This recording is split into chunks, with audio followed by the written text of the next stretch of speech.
நேர்ல வணக்கம். ட்ரம்ப் அவங்க 2வது முறை பிரசிடென்ட்டா வந்ததுலேருந்து நிறைய விஷயங்கள் இந்தியர்களுக்கு எதிராக பண்ணிட்டு இருக்காங்க அப்படின்றத பார்க்க முடியுது. அதாவது H1B விசாக்கு $1,00,000 வந்து ஃபீஸ் கடைசியா போட்டிருந்தாங்க. அந்த H1B விசா பார்த்தீங்கன்னா 75% இந்தியன்ஸா வந்து யூஸ் பண்றாங்க. ஸோ அதாவது டைரக்டாவோ இன்டைரக்டாவோ அது இந்தியன்ஸ்க்கு எதிராக தான் இருக்குது. அந்த விஷயத்துல பார்த்தீங்கன்னா இப்போ புதுசா யூஎஸ்க்கு போகணும்னு நினைக்கிறீங்க அப்படின்னா அதுக்கு நிறைய கிளறுபடிகள் ட்ரம்ப் அவங்க போட்டிருக்காங்க. ட்ரம்ப் அவங்களுக்கு டொனால்ட் ட்ரம்ப் அப்படின்ற பேர் எடுத்துட்டு டொனால்ட் கிடுக்குபடி அப்படின்னு சொல்லி வச்சிடலாம்.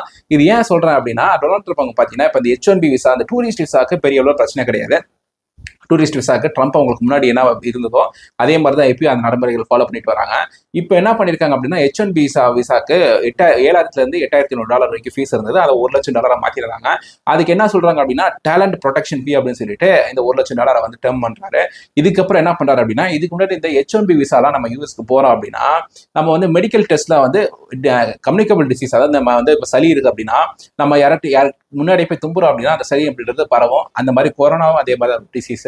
ஸோ அந்த மாதிரி கம்யூனிகபிள் டிசீஸ் தான் இருக்கு.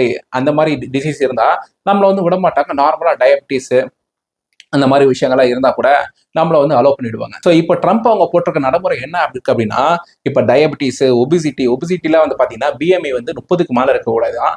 ஸோ வந்து கொஞ்சம் குண்டா இருக்கிறவங்க கூட வந்து யூஎஸ்க்கு போக முடியாது அப்படின்ற மாதிரி தான் தெரியுது.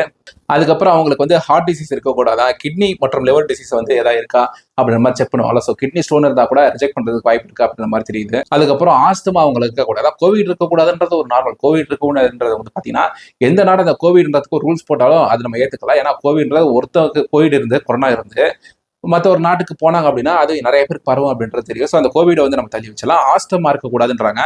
அது மட்டும் இல்லாமல் நியூராலஜிக்கல் அண்ட் மென்டல் ஹெல்த் வந்து நல்லா இருக்கணும். அதாவது நியூராலஜிக்கல்னா இப்போ ஒரு சிலவங்களுக்கு வந்து நரம்பு தளர்ச்சி இருக்கும். இப்படி ஏதாவது கை ஏதாவது பண்ணிட்டே இருப்பாங்க, இல்லை இந்த கை ஆடிட்டே இருக்கும். அந்த மாதிரி கூட இருக்கக்கூடாது, நரம்பு தளர்ச்சி இருக்கக்கூடாது அப்படின்ற மாதிரி சொல்றாங்க. ஸோ இப்போ நீங்க வந்து இது ரொம்ப வயசானவங்க பார்த்தீங்கன்னா ஒரு 50-60 வயசுல பேரண்ட்ஸ் இருக்காங்க. ஒரு 30 வயசுல வந்து பார்த்தீங்கன்னா அவங்களோட பசங்க வந்து யூஎஸ்ல இருக்காங்க. ஒரு 2 வருஷம் ஆச்சு போயிட்டு இப்போ அப்பா அம்மாவை கூட்டு போகணும்னு நினைக்கிறாங்க. அந்த அப்பாவுக்கு வந்து பார்த்தீங்கன்னா அம்மாவுக்கு வந்து பார்த்தீங்கன்னா இந்த மாதிரி ஒரு நியூராலஜிக்கல் டிசார்டர் இருக்கு அப்படின்னா கொஞ்சம் போறதுல சிரமம் ஏற்படும். அது மட்டும் இல்லாம மென்டல் ஹெல்த் அப்படின்றது பாத்தீங்கன்னா ரொம்ப நல்லா இருக்கும் அப்படின்னு சொல்லி போட்டிருக்காங்க.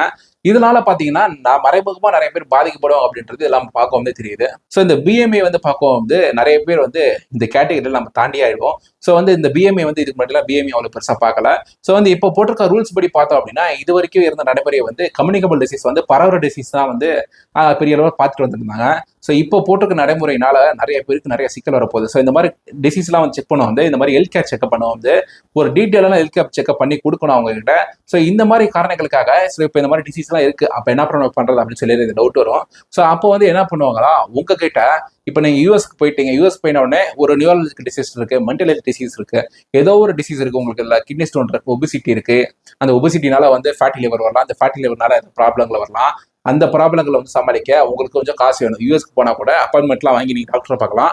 அந்த டாக்டரை பார்க்கணும்னா கூட உங்களுக்கு காசு வேணும். அந்த காசு உங்க பேங்க் அக்கௌண்ட்ல இருக்கா, நீங்க போன உடனே கூட உங்களுக்கு அந்த பிரச்சனை வரலாம். ஸோ அந்த போன உடனே கூட அந்த பிரச்சனை வந்ததுன்னா அதை சமாளிக்கிறதுக்கு உங்ககிட்ட காசு இருக்கா, திறமை இருக்கா, அது மாதிரி தான் பார்ப்பாங்க. ஸோ இந்த டிசீஸ் இருக்கு அப்படின்னா இந்த மென்டல் ஹெல்த் இருக்கு அப்படின்னா கூட இது வந்து நிறைய பேருக்கு இந்த OCD அப்படின்னு சொல்லி சொல்லுவாங்க. அந்த கிளீனர்ஸ் ஒர்க் பண்ற இடம் வந்து கிளீனா இருக்கணும். ஸோ கிளீனா இல்லை அப்படின்னா ரொம்ப இது எக்ஸ்ட்ரீமா போச்சு அப்படின்னா கொஞ்சம் அழுக்கா இருந்தா கூட அவங்களுக்கு ஒர்க் பண்ணவே பிடிக்காது.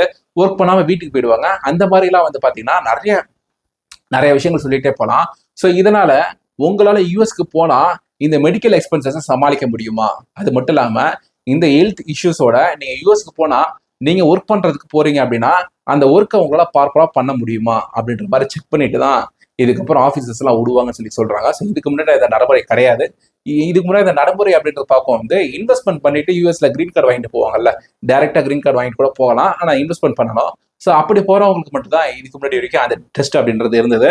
ஒர்க் பண்றவங்களுக்கு பீப்புளுக்கு H1B விசா வாங்கிட்டு போறவங்களுக்கு அந்த நடைமுறை இல்லை. ஸோ இப்போ ட்ரம்ப் அவங்க பாத்தீங்கன்னா ஒரு வாய்மொழி உத்தரவா இந்த டெஸ்ட்லாம் வேணும் அப்படின்னு சொல்லிட்டு கொடுத்துருக்காங்க. இதே மாதிரி பாத்தீங்கன்னா கனடாவும் நிறைய கலர்படிகளா பண்ணிட்டே வந்துட்டு இருக்காங்க. நம்ம வந்து இந்திய மாணவர்கள் நிறைய வெளிநாட்டு மாணவர்கள் வந்து இப்ப கனடாக்கு வந்து நம்ம அப்ளிகேஷன்ஸை போடுறதில்ல. அப்படி போட்டவங்களை கூட வந்து பாத்தீங்கன்னா நிறைய கலர்படிகள் போடுறாங்க. அதை பத்தி நாளைக்கு இன்னொரு வீடியோல பார்ப்போம். ஸோ இதை பத்தி நீங்க என்ன நினைக்கிறீங்க அப்படின்றத கீழே கமெண்ட்ஸ் கீழே சொல்லுங்க. இன்னொரு வீடியோல பார்ப்போம். பை.